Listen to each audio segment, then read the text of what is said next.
Magandang araw po sa inyong lahat. Ako nga po pala si RJ Rosino. Isang estudyante po ng Bicol University. Kasalukuyan pong nasa 3rd year nga. Sumasailain din po ako bilang isang tattoo artist. Humingi po ako ng tulong sa Tabang Ora mismo para po sa aking nanay na kasalukuyang nasa BRHMC sa ICU po.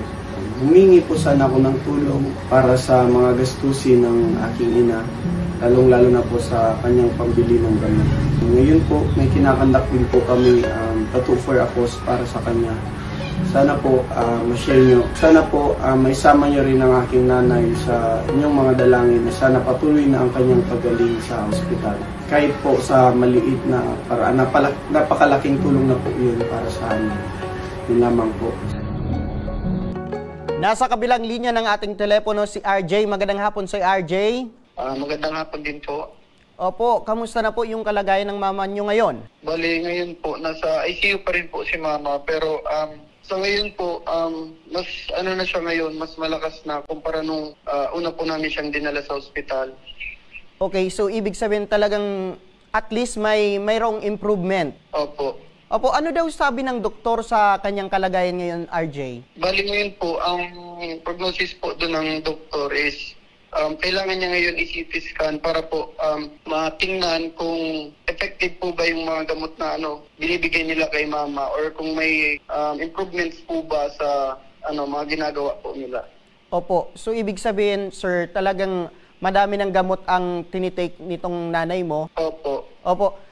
Maitanong ko lang, kailan to na itong nanay mo kailan na stroke? Anong oras? Bali nung June 2 na alas 7 po ng gabi. Opo. Nung mga oras na yon, nang mangyari na ma-stroke itong nanay mo, sino yung kasama niya? Bali, ang kasama niya po is yung tatay ko po, tapos yung isa ko pong kapatid, tapos yung barkada po namin dito sa bahay. Nung tinamaan na siya nitong stroke, agad naman siyang naidala or naitakbo sa ospital? Opo. Una po namin siyang dinala sa may Albay Doctors po. Tapos pinasitiscan po namin siya doon. Tapos nag-request po kaming i-transfer po siya sa BRT. Opo. Tapos na-transfer naman po siya kaagad, mga 10 po ata siya na-transfer.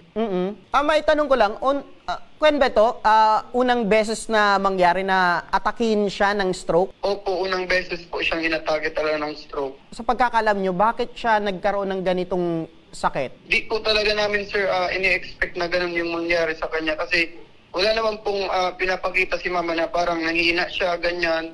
Pero may mga symptoms na po pala na di po kami aware, di kami educated na nawawalan siyang panglasa, yung pandinig po, tapos yung pag-amoy niya, yun lang po. Pero yung si mama, kung paano siya gumalaw dito sa bahay, ganun pa rin. So hindi siya nanghihina. So di po namin ina-expect na ganun yung mangyayari sa kanya. Opo, nung mga oras na yun, Sir RJ, ano yung ginagawa ni nanay mo? At sino yung unang nakapansin na inaatake na pala itong nanay mo? Ang po ni mama ginagawa, nagbabantay po siya ng tindahan. Kasi may maliit po kaming tindahan sa bahay. Tapos, ang nakita po sa kanya is yung barkada po namin. Yung barkada nyo? Opo. Tapos si Papa po kasi natutulog nung time na yun. Paano niya napasabi sa papa mo na yung nanay mo pala inaatake na ng stroke? Bigla pong nagsabi yung mama ko na nahihilo siya, ganyan. Tapos, hindi niya na po magalaw yung kabilang side yung right side po ng niya, katawan. Panganay ka ba sa magkakapatid? Opo. Bali ako po ang panganay. 24 years old na po ako. Nung June 3 lang. Opo. Yung birthday ko. Oo. Kinabukasan ng pagka-atake niya. Opo. Ilan kayo magkakapatid, RJ? Bali, dalawa lang po kami. Dalawa? Yung isa mong kapatid nag-aaral din? Opo, nag-aaral po kami pareha sa BU po. Opo, paano ngayon yung pang-araw-araw nyo habang nasa ospital yung mama nyo? Sino yung nag-aalaga sa kanya doon? Bali, ang ginagawa po namin, sir, is nagpapalit-palitan po kami. Pag umaga po, kami yung pumupunta doon. Tapos paggabi po, yung kapatid ko tapos si Papa po.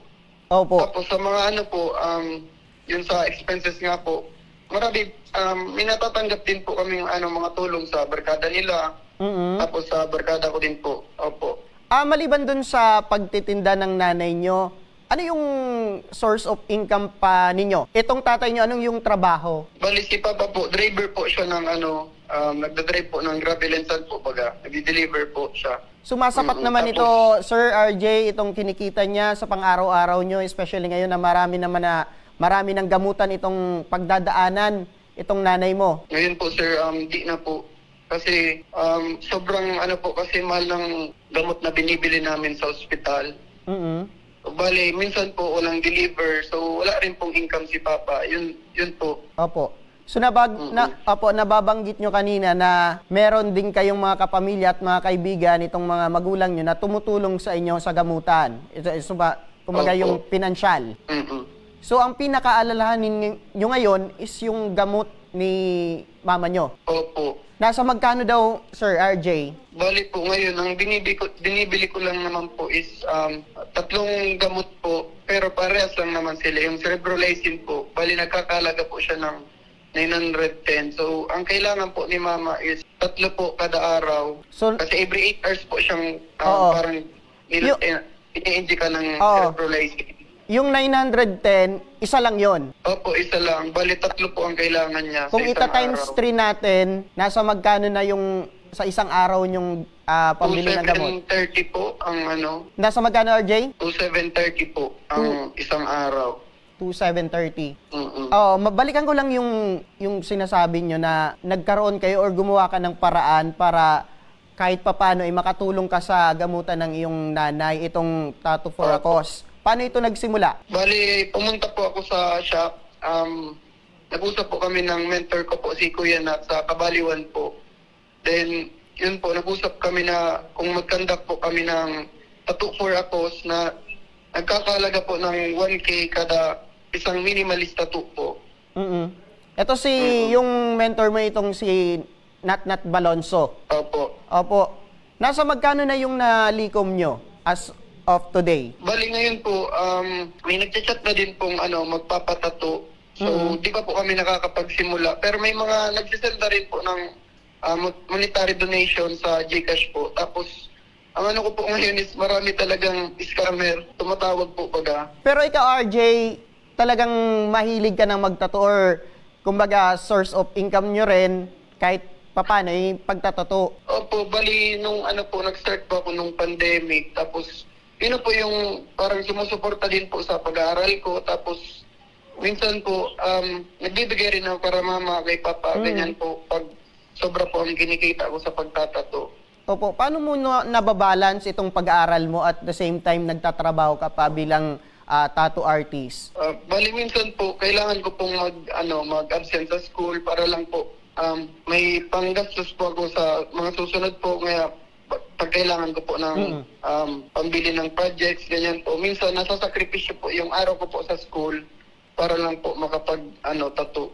Okay. Sa ngayon, RJ, maitanong ko lang, nasa magkano na yung rate? Or kumbaga, merong nakikinig ngayon na gustong magpatato, nasa magkano na yung rate mo? Bali ngayon po, ang rate po namin is 1,000 sa isang minimal. Dahil po dito sa tattoo for a cause natin, ang po namin talaga regular price is 1,500 sa mga minimal. In case na gustong mag-avail nitong serbisyo mo, RJ, saan kanila makukuha or saan kanila makokontak? Bali, sa mga gusto pong magpatato dyan, contact nyo lang po ako sa Facebook ko po, nagalap pong RJ Rosin. Tapos, sa page po namin na Kabaliwan Tattoo or kay Kuya Nat po, kay Nat Balonso. Okay, balikan ko lang yung pangangailangan ng nanay mo sa gamutan. Ano daw yung pinakakailangan talaga ngayon ng magulang mo, itong nanay mo? As of now po, yun lang pong gamot ang pinabili. Pero kanina po, nag-contact po sa akin yung tito ko na may bago na naman daw pong gamot na pinapabili para kay mama.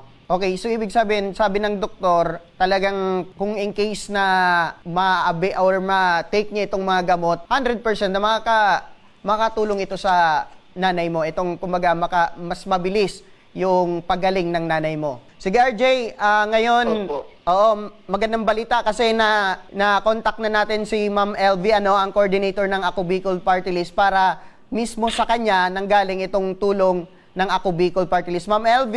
Yes po, good afternoon. Yun! Ma'am LV, meron po tayong kababayan na humingi ng tulong para sa gamutan ng kanyang ina na na-stroke. Ano po yung maaring tulong ng Ako Bicol Party List? Nasaan po yung mama niya ngayon? Nandyan po ma'am sa Bicol Regional Hospital and Medical Center. Okay, once po na may bill na, dali na lang po sa akin sa table 4. Ako Bicol Desk para malibre yung bill nila, para wala silang babayaran. How about naman ma'am yung mga gamot na kinakailangan nitong nanay ni RJ? Rest assured po na pag yung gamot meron tayo sa pharmacy, lilibre po natin sila, wala silang babayaran, wala silang gagastusin. Opo. Ma'am LB, ano po ang maaari nilang asahan na proseso para matanggap na itong libreng serbisyo ng Ako Bicol Party List? Papuntahin po sa akin yung bantay ng pasyente para may paliwanag kung ano yung mga papel na kailangan ibalik niya sa akin once na may bill na sila. Andito na po ako sa Malasakit Center, table 4. Punta nila ako dito ngayon. Yun. Sige, ora mismo talaga, no, Ma'am LV? Yes po. Opo. RJ, narinig nyo si Ma'am LV na sa kanya ng bibig na tutulong sa inyong gamutan kay nanay mo. Ano, wala ka nang babayaran, Yes, especially po, sir. kung available naman daw yung gamot dyan sa center ay is-shoulder na ng Ako Bicol Party List. Maraming salamat po, sir, ma'am. Opo. Sige, Ma'am LB, maraming salamat po sa oras. Yan po si Ma'am LB Sedeño, ang coordinator ng Ako Bicol Party List. Sige, RJ, maaari ka nang manawagan sa ating mga kababayan in case na kumbaga gustong mag-avail ng serbisyo mo or tumulong sa iyong program na Tattoo for a Cause. So, magandang araw po sa inyong lahat.